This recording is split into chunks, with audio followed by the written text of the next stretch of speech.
Just a few minutes left with State Treasurer Shane Osborn. In the news here recently, Shane, you've responded to a legislative resolution out by a U.S. Senator on the elimination of the State Treasurer's office. What's that all about? Oh, it was a State Senator Utter introduced a bill to eliminate the State Treasurer's office. And as we've been talking about, I'm all for shrinking government. However, there's some things that I would have a concern. I think it's important to have a check and balance on the legislature and on the governor, and that's exactly what the Treasurer's office does.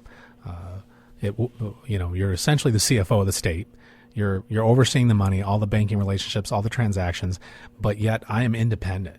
I don't answer to the governor. I don't answer to the legislature.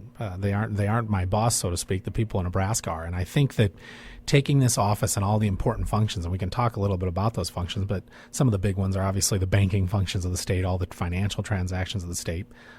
The college savings plan is another large planner there. Taking these different functions of the Treasurer's office and slicing them up and putting them into an already big bureaucratic agency is not the answer, because once a bureaucrat's running this, then they're no longer directly responsible to the people. I'm directly responsible to people. If I do something you don't like, you're not going to reelect me. And so I think that that's important to have that. And I think it's important to have an independent elected official overseeing what is really a very important part of government, the finances, especially when you look at what's going on in today's world. What are the two more public duties and responsibilities out of your office? One is the college education savings plan, and the other is returning unclaimed property in cash. On the issue of the college savings plan, you recently announced that First National Bank of Nebraska is taking over as program manager for the college savings plan. We went through an extensive 2-year bidding process. This is a very successful plan, one of the top ranked in the country, over $2 billion in assets. We looked at fee reductions. We looked at marketing. We looked through all aspects. We had 6 respondents. The 2 finalists were First National of Omaha, First National Bank, and Union Bank and Trust, who's the incumbent. And First National won the bidding process. What we were able to do is maintain the current open architecture of investing, which means that we can choose different fund families. We're not locked into just Fidelity funds or just a Vanguard fund or something like that. So if things change, the investment council can choose different investments. That's extremely important to me and to the investment council, and I think to the plan participants. But the program management fees were pretty high. This contract was a 10-year contract, and what we were able to do is reduce the fees by over 50%. So that's money going right back into the plan participants. We got rid of the account fees. When this takes effect, there'll be no account fee. And that was extremely important to me, because that $10 or $20 account fee, whatever different respondents proposed, that affects those that can invest the least the most. If you're only putting $200, $250 a year away to college savings and you're paying out an account fee, that hits you a lot more than somebody who has $5,000, $10,000 in there. So I looked at that as a penalty on people who don't maybe have the financial means. And so I'm very excited about this partnership with First National. They've got great exposure across the state. This plan is going to continue to be one of the top ranked in the country. We've reduced the fees. We'll continue to make sure that we're doing everything we can.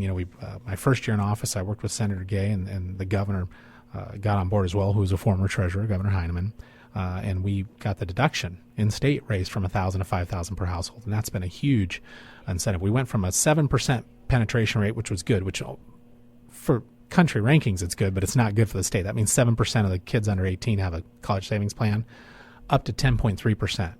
So it's a very significant percentage increase, and it's also the best in the country.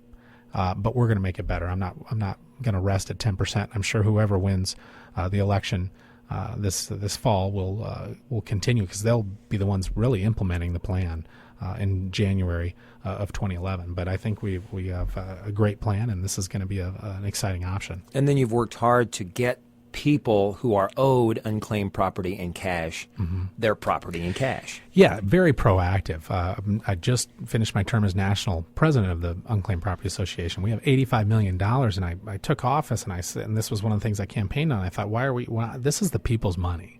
This is not the state's money. The government, this isn't their money. This is the people's money. They've lost track of it through, they lost bonds or savings accounts that went dormant or refund checks, and and life insurance policies from relatives, things like that.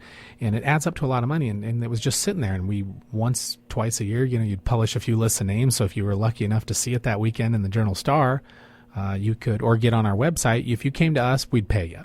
Well, I said, this is ridiculous. We need to be proactive. There's a lot of technologies out there. So I used what's called skip tracing, which is the exact same technology that collection agents use to go out and find people and try and get bills paid. Well, we did that to go out and find them and pay out.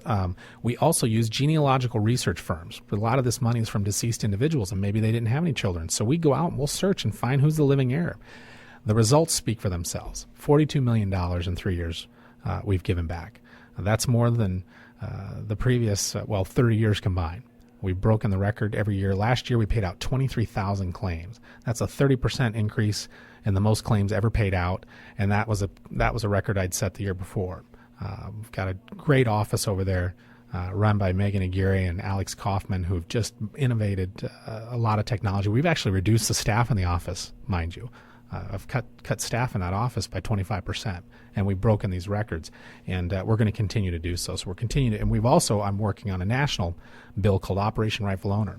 U.S. savings bonds. The federal government's holding on to $17 billion in unredeemed savings bonds. So if you lost the little certificate, the only way you can go claim it is if you have the certificate number. It's on microfilm. So what this bill is, and we're trying to push through Congress. I've got it introduced in the House and the Senate.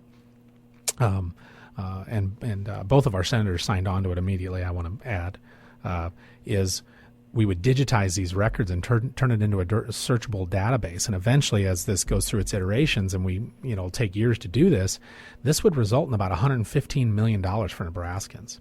So it's the people's money. They made an investment in the federal government by buying these bonds. The least we can do is pay it back out. Now, the federal government views it as their money now, so they want to call it an expenditure to give people back their money. But I don't agree, and I think that the Congress is coming around. So that's going to be my last big project for 2010 before I leave office, is to try and get this bill passed. I think it's common sense, and it's the least we can do. I promise to have you back. We're out of time. You got a strong presence, Shane. I have no doubt you'll be successful in whatever you do when you leave office. Appreciate it. It's been an honor to serve, and I've got a year left. I'm not gone yet, and you'll be hearing from me. We've got a lot of stuff that we're going to do, and I'm not finished yet. State Treasurer Shane Osborn, my guest on Lincoln Live. Thank you.